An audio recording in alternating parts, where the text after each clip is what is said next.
Inilahad na ni Atty. Topacio ang katotohanan tungkol sa mga aligasyon laban kay Congressman Teves. Pero sa dinami-daming kaso na ibinato sa kanya, ay hanggang ngayon ay wala pa siyang kaso. At dahil na rin ay walang may papakitang pruweba na si Congressman Teves ang pumatay kay Governor Digamo. Pero ito ay nahusgahan na sa pamamagitan ng trial by publicity. At ito ay walang kalaban-laban sa mga taong gobyerno.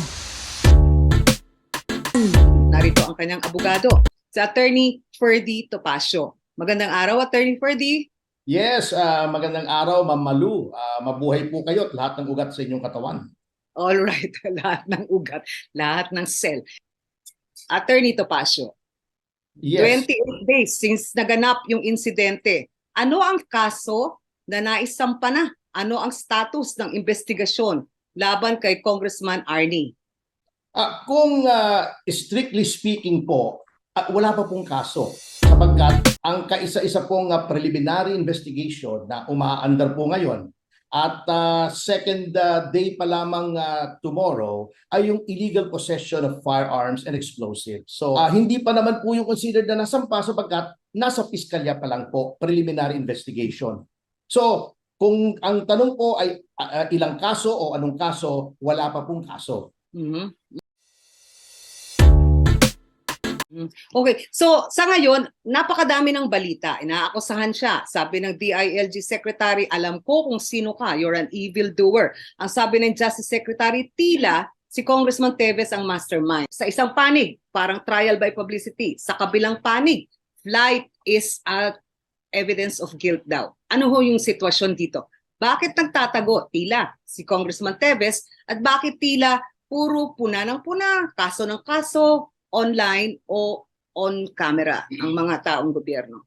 Unang-una po, liwanagin natin yung konsepto na ang flight ay indication of guilt. Unang-una po, nasaan po ang flight?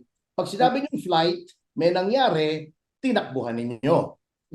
February 28 pa lamang, wala na po si Congressman Teves, nagpaalam naman po siya sa Kamara na siya ay magpapagamot at magkakaroon ng konting business sa Estados Unidos. Number two po, wala naman pong warrant. So what is he fleeing from?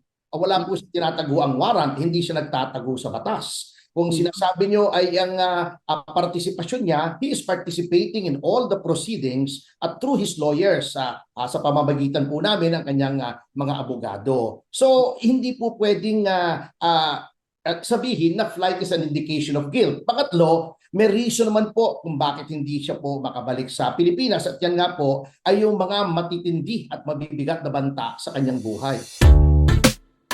Okay. Pag-usapan natin yung mga matitindi na banta sa kanyang buhay. Ang sabi po ninyo, kaya tila ayaw pa niya umuwi ay dahil merong security reasons. Ano yung mga banta na yon?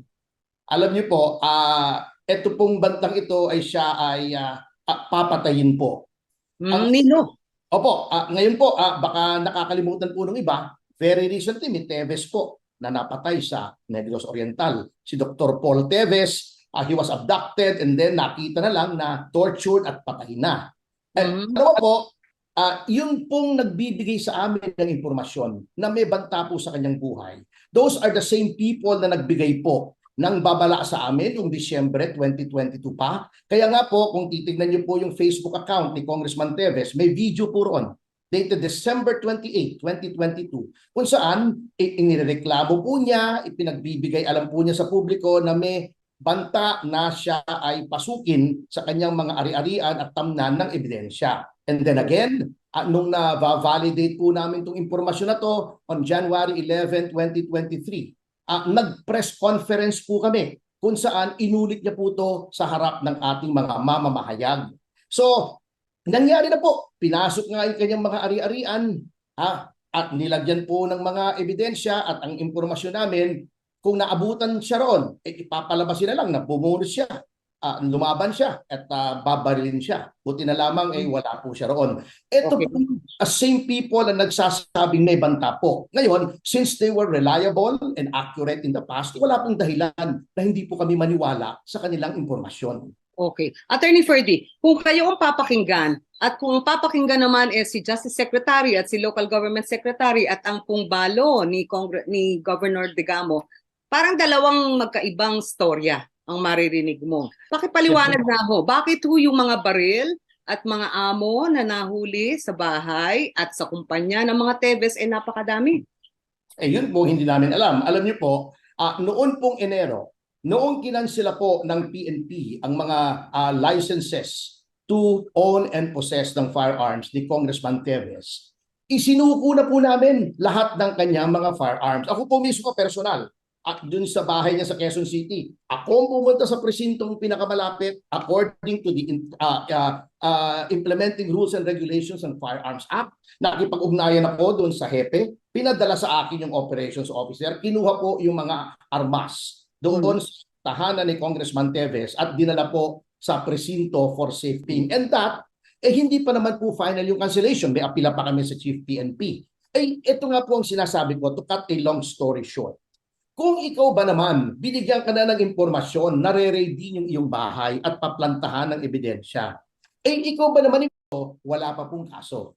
Nung na-validate po namin itong impormasyon na to on January 11, 2023, nag-press conference po kami kung saan inulit niya po ito sa harap ng ating mga mamamahayag. So, nangyari na po. Pinasok nga yung kanyang mga ari-arian, at nilagyan po ng mga ebidensya at ang impormasyon namin, kung naabutan siya roon, ipapalabasin na lang na bumunos siya, lumaban siya at babarilin siya. Buti na lamang wala po siya roon. Ito po, same people ang nagsasabing may banta po. Ngayon, since they were reliable and accurate in the past, wala pong dahilan na hindi po kami maniwala sa kanilang impormasyon. Nag-uulat, what's new? Sa hindi pa nakapag-subscribe, follow, and share, huwag niyong kalimutan na tangkilikin upang patuloy na makapaghatid ako ng magandang balita.